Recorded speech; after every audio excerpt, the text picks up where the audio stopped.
नमस्कार, मी मनीषाज किचन या यूट्यूब चॅनलवर तुम्हा सर्वांचं खूप खूप स्वागत। आज आपण थंडगार असा मट्टा बनवायला शिकणार आहोत। उन्हाळ्यामध्ये मट्टा हा घरोघरी बनवला जातो। तर चला मग सुरुवात करूया मट्टा बनवण्यासाठी। मी येथे 1 वाटी घट्ट दही घेतलेला आहे। आता या दह्यामध्ये आपल्याला 1.5 ग्लास पाणी घालायचं आहे।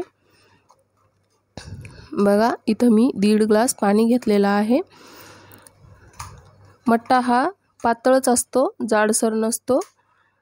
लग्नाच्या पंक्तीमध्ये पण मट्टा हा असतो। छान असं थंडगार पोटाला लागतो। आता हा मट्टा आपल्याला छान घुसळून घ्यायचा आहे। रवीने छान असं घुसळून घ्यायचं आहे। याप्रमाणे बघा मी घुसळून घेत आहे।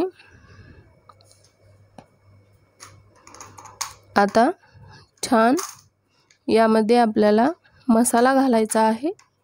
हा मसाला मी मिक्सरमध्ये वाटणार आहे। बघा आता हे घुसळून झालेलं आहे। इथं मी मिक्सर जारमध्ये 2 हिरव्या मिरच्या घेतलेल्या आहेत, 1 इंच आलं घेतलेलं आहे।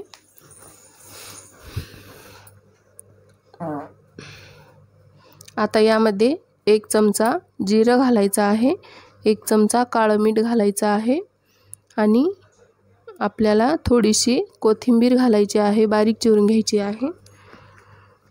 आता हे सर्व आपल्याला मिक्सरवर वाटून घ्यायचं आहे।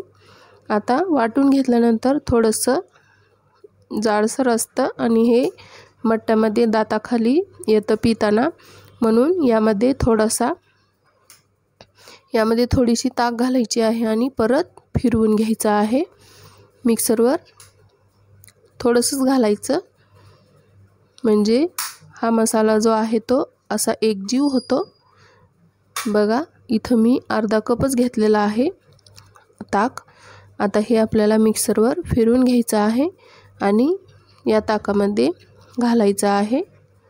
पूर्ण पुसून घ्यायचं आहे मिक्सरच्या भांड्यातलं। आता छान असं मिक्स करून घ्यायचं आहे। याप्रमाणे घुसळून घ्यायचं रवीने एकदा। मिक्सरमध्ये पण करू शकता, रवीने पण केल्यावर छान होते, मट्टा छान होतो। आता बघा हे आपलं घुसळून झालेलं आहे। आपला हा मट्टा तयार झालेला आहे। शेवटी यामध्ये बर्फाचे क्यूब्स घालायचे आहेत, थंडगार होतो मट्टा। इथं बघा मी क्यूब्स घातलेले आहेत बर्फाचे आणि ग्लासमध्ये ओतायचं आहे।